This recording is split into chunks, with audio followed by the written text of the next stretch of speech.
Hey everybody, I've been gone for a while, but I am back. I am going to be talking today from the book of Second Kings, chapter 4, verses 8 to 37.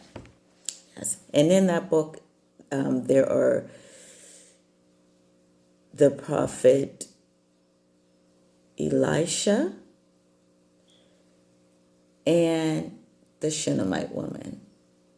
Those are the two main characters in this book, chapter and verses.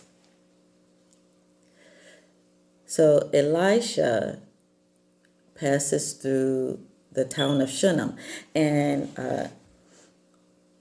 there is this woman, and she is well off. She's very rich, and her husband, and she notices him, and so she convinces him to come to her house and have a meal. So he agrees, and every time he would come into the land of Shunem, he would turn into her house and have a meal. And so one day the wife discussed with her husband. She had a discussion with him, and she said, "I perceive that this is a man of God. So let us build him a chamber, where there's a bed, where there's a lamp, and there, probably a desk or whatever, so that he could feel comfortable, so he can lodge here when he comes into town." And so her husband agrees. And so now, not only is she feeding the man of God, but she has added unto their house and made a place for him to lodge. And like I said, every time he came into that town, that's what he would do. He would eat there and he would lodge there. So one day when he was lodging there, he is thinking, what could he do to repay this woman's kindness? And he calls upon his servant Gehazi, and he says, "Call the Shunamite woman, tell her to come here." And so Gehazi does that, and then the woman appears, in front of his door, and he says, ask her, "Well, is there something that we can do for you to repay your kindness? You've been so kind to us. How can we repay you?" And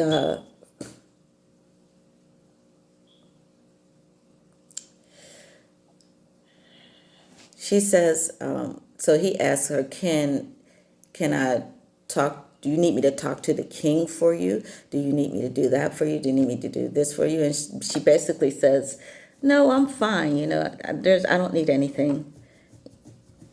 And so she leaves. And then he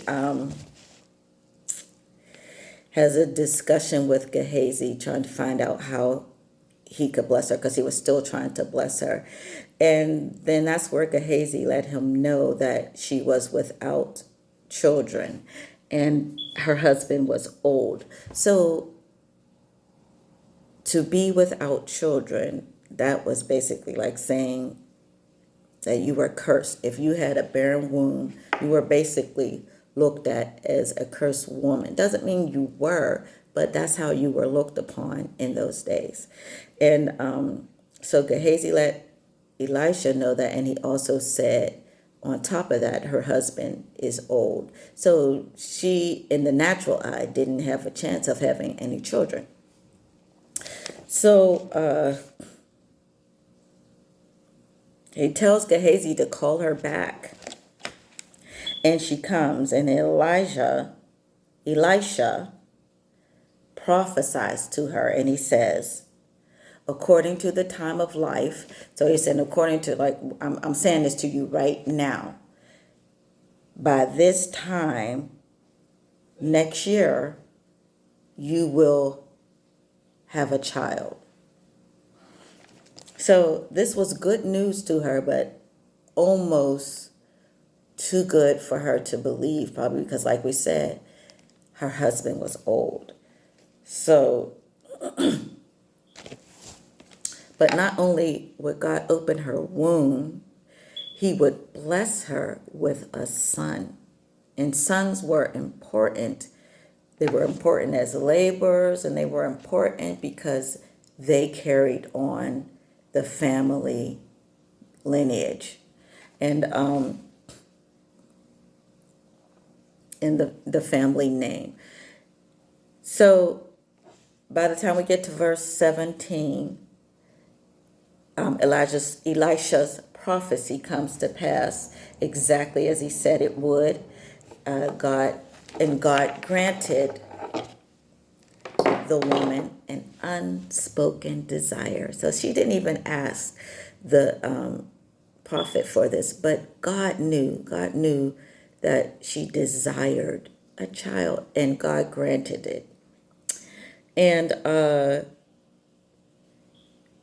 between verse 18 through 21, something happens to shake the faith of any mother or father. There was an unknown ailment that fell upon the child, and his head, it maybe could have been an aneurysm or anything. Maybe he had severe migraines. We don't know. The Bible doesn't say.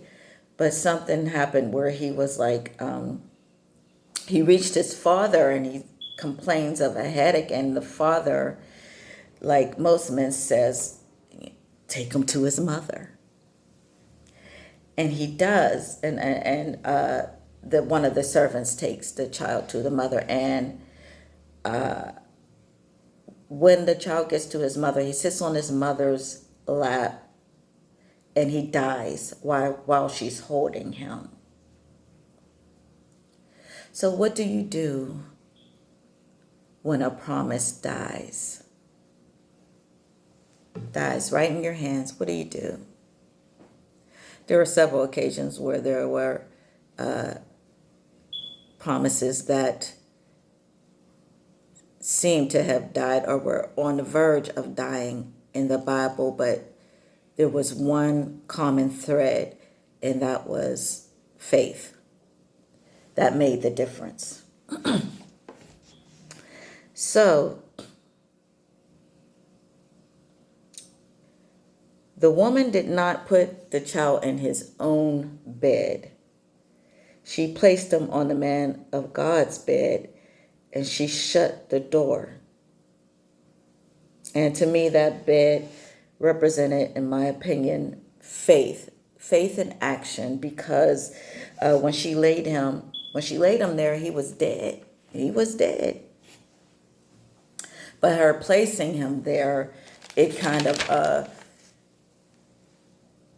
of was this faith, the substance of things hoped for. The substance was his body. It was hoped for, and she was hoping for life, and it was the evidence which represented, the evidence was trust, but it wasn't visible, but she trusted of the things not seen. So she wanted that child to have, when she placed him on that bed, she placed him on a bed of faith, because that's what she had when she placed him there. And she closed the door. And so at this point, she closed the door. She was walking by faith and not by sight. And when she called her husband, she didn't freak out and she didn't fall apart with the news of their son being dead. She doesn't even tell him. She asked if she could send a young man and a donkey so she could get to the man of God and come back. So her husband questions her as to why she's going to see the prophet now, because this was not the normal time when people would go see the prophet. So she answers him with faith and she says, "It shall be well." So she was believing God right there. So she was just setting the stage for her blessing. in the way she was speaking. Her words set the stage for a miracle. So Elijah notices her and so she gets to where Elijah was. And Elijah notices her and he tells Gehazi to ask her, is everything okay? Is it well with you? Is it well with your husband? Is it well with your son? And she says, it is well. Faith again. Now me, I would have missed it. I know I would have missed it. I would have messed that all up. I would have probably fell apart as soon as he said, is everything okay? So I would have missed the whole lesson that God was trying to teach me. So I would have been like, no, it ain't well. Right now my son is dead, and then I would have been falling apart. But life and death was in the power of her tongue. And she passed the test with flying colors. She surely did. And so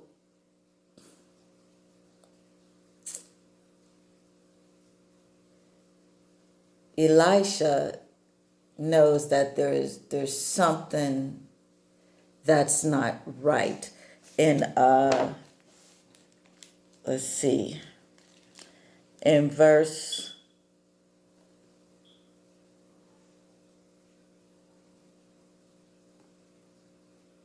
in verse 27, when she came to the man of God, she broke down and she fell at his feet. And Gehazi, doing what he was supposed to do, he moved her away from him because, that was his job. You're not supposed to just be all falling on the man of God. And so the man of God told him to, let her alone, leave her alone, because she's distressed. Something is wrong with her, and the Lord hasn't revealed it to me. And then this is what she says in verse 28. This is where she starts speaking like a mother. And she says, did I desire a son of my Lord? Did I not say, do not deceive me?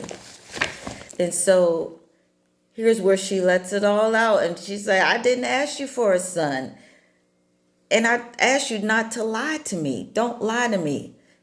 And so after she says that, Elisha sends Gehazi with his staff and he tells him, don't stop. Don't greet anybody. Don't do anything. Just go straight to their house and lay this staff upon the child. And the staff was a representation of his office, the office of a prophet.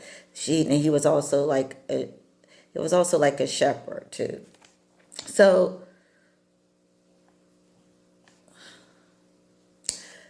he wanted her to also go with him, and I guess he was going to stay there. But in verse 30, Mama was like, I don't think so. I am not moving. As sure as you breathe, I'm not moving. Either you come with me or we ain't going nowhere. And so Elisha girded himself up and he went with the woman back to their house. And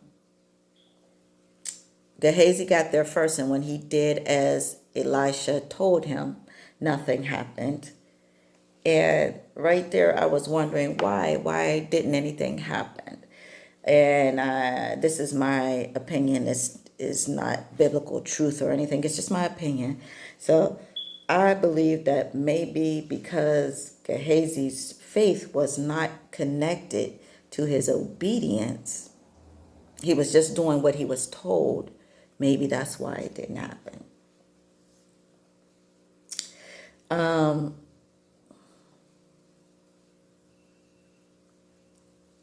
So finally, Elisha makes it to the boy, And this time the door is shut again from within. So like was the time the door keeps being shut. And I'm guessing because he didn't want his faith to be interrupted, because when you're working in the things of God, you can't have nobody sway the direction that the Lord is trying to take you in. If you have anybody that have even 1 ounce of unbelief, they could interfere in what God is trying to do and what God is trying to do. Excuse me. So, and now it's Elisha alone with the boy. And so he is in warfare against the spirit of death. And he prayed to God at this time. And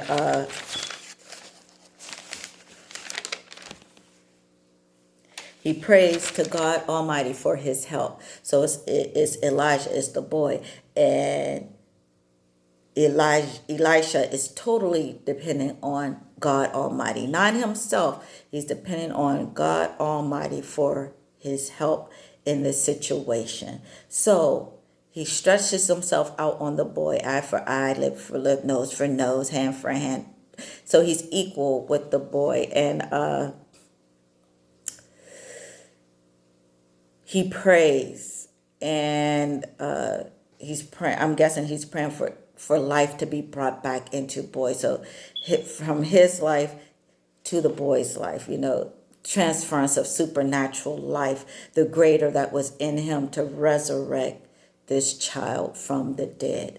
So when he does this, the child becomes warm, but he's not breathing yet. He's just warm. And so Elisha leaves and he goes into the house and he's walking back and forth, probably praying and asking the Lord what to do next. And he lays on the child again. And this time the child sneezes 7 times. And we all know that's the number of completion. And he opens his eyes. So the woman's faith was rewarded.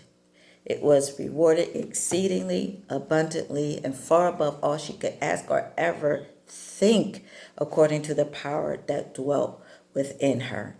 Her faith became beneficial not only to her, but it extended to her son, and it brought him back to life. And now I have a question. What will your faith do?